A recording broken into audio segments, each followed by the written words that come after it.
دوستو آج کے اس ویڈیو میں ہم آپ کو ایک ایسے شخص کا واقعہ بتانے والے ہیں جس کو سن کر آپ حیران ہو جاؤ گے اور آپ کا اللہ پر بھروسہ مضبوط ہو جائے گا۔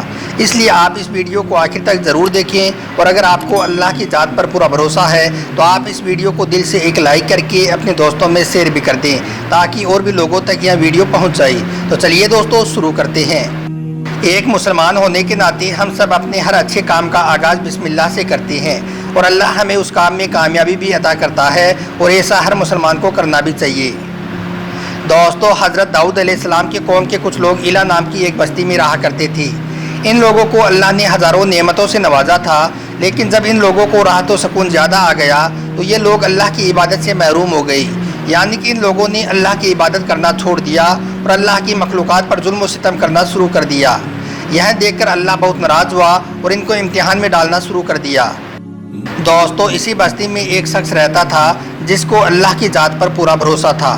اس کا ماننا تھا کہ اللہ چاہے تو کچھ بھی ہو سکتا ہے، یعنی کہ اللہ کے یہاں پر کوئی بھی کام ناممکن نہیں ہے۔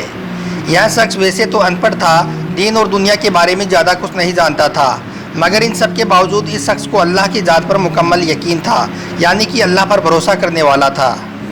اس کے پاس بہت ساری بھیڑ بکریاں تھیں جن کو یہ ہر روز ندی کے کنارے پر چرانے کے لیے لے جایا کرتا تھا، مگر جب اس بستی کے لوگ نافرمان ہو گئے تو اللہ نے ناراض ہو کر یہاں پر بارش برسانا بند کر دیا۔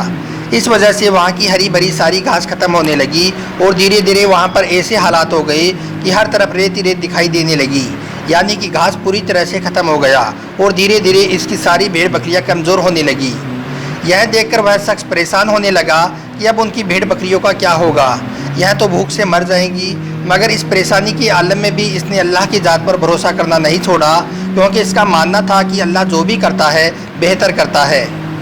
مگر یہ پریشانی صرف اس ایک شخص پر ہی نہیں آئی تھی، بلکہ اس پوری بستی پر آئی تھی۔ وہاں پر اور بھی بہت سارے چرواہے تھے جن کے پاس بھی بھیڑ بکریاں خوب تھی، وہ بھی بھوک سے مرنے لگی، مگر وہ سب اللہ کے نافرمان لوگ تھے۔ دوستو اس بستی پر یہ پریشانی چل ہی رہی تھی کہ اتنے میں جمعے کا دن آ گیا۔ اس شخص نے اچھی طرح سے غسل کیا، جمعے کی تیاری کی، اور اپنی ساری پریشانیوں کو بھول کر مسجد میں جمعہ پڑھنے کے لیے چلا گیا۔ یہ شخص جیسے ہی مسجد میں داخل ہوا تو امام صاحب مسجد میں بسم اللہ کی فضیلت کے بارے میں بیان فرما رہے تھے۔ امام صاحب بتا رہے تھے کہ جو شخص کھانے سے پہلے بسم اللہ پڑھتا ہے تو اللہ اس کے کھانے میں برکت عطا کرتا ہے۔ اگر کسی پریشانی اور مصیبت کے عالم میں کوئی کام بسم اللہ پڑھ کر شروع کیا جائے تو اللہ اس کام میں کامیابی عطا کرتا ہے۔ دوستو یہ شخص ویسے تو ان پڑھ تھا، مگر اس کو اللہ کی ذات پر پورا بھروسہ تھا۔ اس نے یہ بیان بہت ہی غور سے سنا اور نماز پڑھ کر اللہ کا شکر کیا اور اپنے گھر آ گیا۔ گھر آ کر اس نے اپنی بھیڑ بکریوں کو لیا اور اس ندی کی طرف چل دیا۔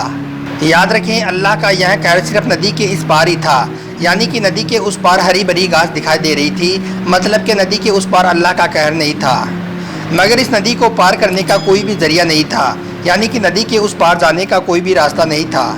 اس وجہ سے سامنے ہری بھری گھاس دیکھنے کے باوجود بھی کوئی بھی اپنی بکریوں کو نہیں چرا رہا تھا۔ لیکن آج اس شخص کو امام صاحب کی باتیں یاد تھی۔ اگر مصیبت اور پریشانی میں کسی کام کو بسم اللہ پڑھ کر شروع کیا جائے تو اللہ اس کام میں کامیابی عطا کرتا ہے، اور وہ کام انسان کے لیے آسان ہو جاتا ہے۔ یہ بات اس شخص کے ذہن میں تھی۔ دوستو اب یہ شخص سوچنے لگا کہ کیوں نہ میں اپنی بھیڑ بکریوں کو لے کر ندی کے اس پار چلا جاؤں جہاں سے مجھے ہری بھری گھاس نظر آ رہی ہے، تاکہ میری بکریاں اچھی طرح سے اپنا پیٹ بھر لیں۔ اس کے بعد اس شخص نے سچے دل سے اللہ کو یاد کیا اور دل سے بسم اللہ پڑھ کر اپنی ساری بھیڑ بکریوں کو لے کر ندی میں اتر گیا۔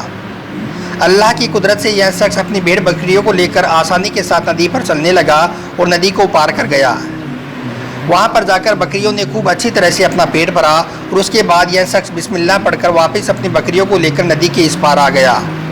اب دوستو یہ شخص ہر روز اپنی بھیڑ بکریوں کو لے کر ندی کے کنارے پر جاتا اور بسم اللہ پڑھ کر ندی میں اتر جاتا اور آسانی کے ساتھ پار کر کے اس پار چلا جاتا اور بکریوں کا پیٹ بھر کر واپس آ جاتا۔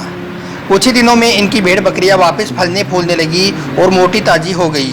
یہ دیکھ کر باقی کے لوگ حیران ہونے لگے کہ آخر اس بھوک میں اس کی بکریاں موٹی تازی کیسی ہو رہی ہیں، جبکہ ہماری بکریاں تو بھوک سے مر رہی ہیں۔ یہ دیکھ کر ان لوگوں نے ایک دن فیصلہ کیا کہ کیوں نہ اس کا پیچھا کیا جائے اور دیکھا جائے کہ یہ اپنی بھیڑ بکریوں کو چرانے کے لیے کہاں پر لے جاتا ہے۔ اس کے بعد وہ لوگ اگلے دن اس کے پیچھے پیچھے ہو گئے۔ انہوں نے دیکھا کہ وہ شخص ندی کے کنارے پر گیا اور ندی میں اتر گیا اور اپنی بکریوں کو لے کر ندی کے اس پار چلا گیا۔